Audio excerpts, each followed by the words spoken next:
రాష్ట్రంలో అన్ని వర్గాల ప్రజలు అసంతృప్తితో ఉన్నారని, జగన్ పాదయాత్రలో ప్రజల సమస్యలు చెప్పేందుకు ప్రజలు వెల్లువిలా వస్తున్నారని వైసీపీ సీనియర్ నేత బొత్స సత్యనారాయణ అన్నారు.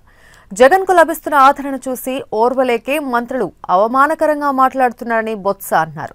రాష్ట్రంలో ఏ ఒక్క పంటకు గిట్టుబాటు ధర లేదని విమర్శించారు. గుంటూరు జిల్లాలో కల్తీలను ప్రభుత్వం ప్రోత్సహిస్తోందని, కిడ్నీ రాకెట్లో నిందితులపై ఇప్పటిదాకా చర్యలు తీసుకోలేదని బొత్స అన్నారు. ఈ 1000 కిలోమీటర్ల పాదయాత్రలో స్పష్టంగా కనిపిస్తుంది ఏంటంటే, ఈ అధికారంలో ఉన్న తెలుగుదేశం పార్టీ తాలూకా ప్రభుత్వం పరిపాలన విధానం అందులో కనిపిస్తుంది. ప్రజలు పడుతున్న ఇబ్బందులు కనిపిస్తున్నాయి. వారు ఏ విధంగా బాధపడుతున్నారో నాయకుడికి వచ్చి చెప్పుకుంటున్న పరిస్థితులు చూస్తుంటే అసలు ఈ రాష్ట్రంలో ఒక ప్రజాప్రభుత్వం ఉన్నదా, ప్రజలతో ఎన్నుకోబడిన ప్రభుత్వం ఉన్నదా అనే సందేహం కలుగుతుంది ప్రతి ఒక్కరికి కూడా.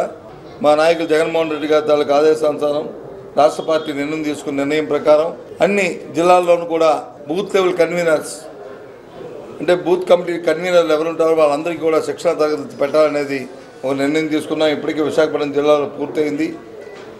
ఆ నేపథ్యంలో గుంటూరులో 7వ తారీఖు నుంచి 16వ తారీఖు వరకు గుంటూరులో పెట్టాలని మా పెద్దలందరూ కూడా కోఆర్డినేట్